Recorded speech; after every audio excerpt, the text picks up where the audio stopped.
Hey, welcome back, everybody. Jeff Frick here with theCUBE. I wish I could give you my best John Miller impersonation, but I'm just not that good. But we are at Oracle Park, home of the San Francisco Giants. We haven't been really done a show here since 2014, so we're excited to be back. Pretty unique event. It's called Sports Tech Tokyo World Demo Day. About 25 companies representing about 100 different companies, really demonstrating a bunch of cool technology that's used for sports as well as beyond sports. And we're excited to have one of the companies here who's demoing their software today, or their solution, I should say. It's Albert Ng. He's the founder and CEO of Misapplied Sciences. Albert, great to see you. Great to see you. Thank you for having me. So Misapplied Sciences. Now, I want to hear about the debates on that name. So how did that come about? Yeah, so I used to work part-time for Microsoft and Microsoft Research, and one of the groups I worked for was called the Applied Sciences Group. And so it's a little bit of a spin on that, and it conveys kind of the way that we come up with innovations at our company. We're a little bit more whimsical as a company, that we take technologies that weren't intended for the ways that we apply them, and so we misapply those technologies to create new innovations. Okay, so you're here today, you're showing a demo. So what is it, what's your technology all about, and what is the application in sports, and then we'll talk about beyond sports. Yeah, so Misapplied Sciences, we came up with a new display technology. Think like LED video wall, digital signage, that sort of display. But what's unique about our displays is you can have a crowd of people all looking at the same display at the same time, yet every single person sees something completely different. You don't need to have any special glasses or anything like that. You look at your displays with your naked eyes, except everyone gets their own personalized experience. Interesting. So is that, how is that achieved? Obviously, we've all been on airplanes, and we know kind of privacy filters that people put on laptops. So we know there's definitely some changes based on the angle. Is it based on the angles that you're watching it? How do you accomplish that? And is it completely different, or I just see a little bit of difference here, there, and in other places? Sure. So at the risk of sounding a little too technical, it's in the pixel technology that we developed itself. So each of our pixels can control the color of light that it sends in many different directions. So at one time, a single pixel can emit green light towards you, whereas red light towards the person sitting right next to you. So you perceive green, whereas the person right next to you perceives red at the same time.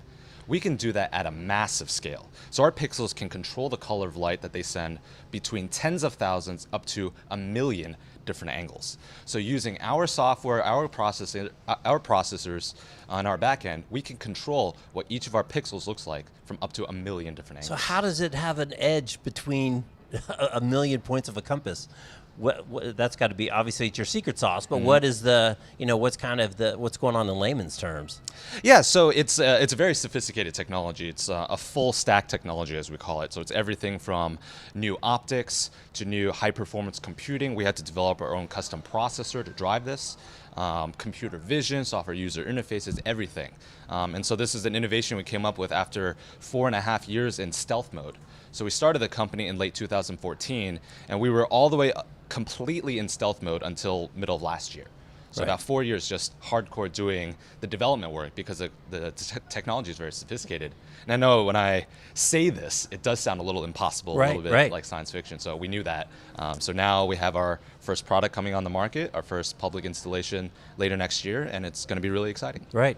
So obviously you're not going to have 1 million different feeds, because you have to have a different feed, I would imagine, for each different view, because you designate this is the view from point A, this is the view from point B. Use feed A, use feed B. I assume it's something like that, because obviously the controller is a big piece of the display. Exactly. So a lot of the technology underneath the hood is to reduce the calculations or the rendering required from a normal computer. So you can actually drive our big displays that can control hundreds of different views using a normal PC. Just using our platform. So what's the application? Obviously it's cute and it's fun, and I told you it's a dog. No, it's a cat, as you said. But what are some of the applications that you see in sports? What are you going to do in your first demo that you're putting out? Yeah. So what the technology enables is finally having personalized experiences when in a public environment, like a stadium, like an airport, like a shopping mall. So let me give an airport example. So imagine you go up to the giant flight board, and instead of a list of 100 flights, you see only your own flight information in big letters, so you can see it from 50 feet away.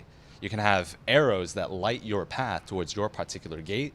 The displays can let you know exactly how many minutes you have to board and suggest places for you to eat and shop that are convenient for you. So the environment can be tailored just for you, and you're not looking down at a smartphone, you're not wearing any special glasses to see everything that you want to see. So that ability to personalize the venue stretches to every single public venue, even in the stadium here. Imagine the stadium knowing whether you're a home team fan or away team fan, or you're fantasy players. You can see it all on the Jumbotron or any of the displays that are in the interstitial areas. We can have the entire stadium come alive just for you and personalize it. Except you're not going to have 10,000 different feeds. So there's going to be some subset of Infinite that people are driving in terms of the content side. Mm-hmm. So on your first one, your first installation, what's that installation going to be all about? The first installation is going to be at an airport. Okay. I can't say right now publicly where it's going to be or when it's going to be with what partner, but the idea is to be able to have a giant flight board that you only see your own flight information, navigating you to your particular gate. When you're at an airport or any other public venue like a stadium, a lot of times you feel like cow in a herd, right? And it's not tailored for you in any way. You don't have as good of an experience, so we can personalize that for you. All right, Misapplied Sciences. So I'll come down and take a look at the booth a little bit later. And thanks for taking a few minutes. Good luck on the adventure. I look forward to watching it unfold. Appreciate it. Thank you so much. All right, he's Albert. I'm Jeff. You're watching theCUBE. We're at Oracle Park on the shores of McCovey Cove. Thanks for watching. We'll see you next time. Thank you.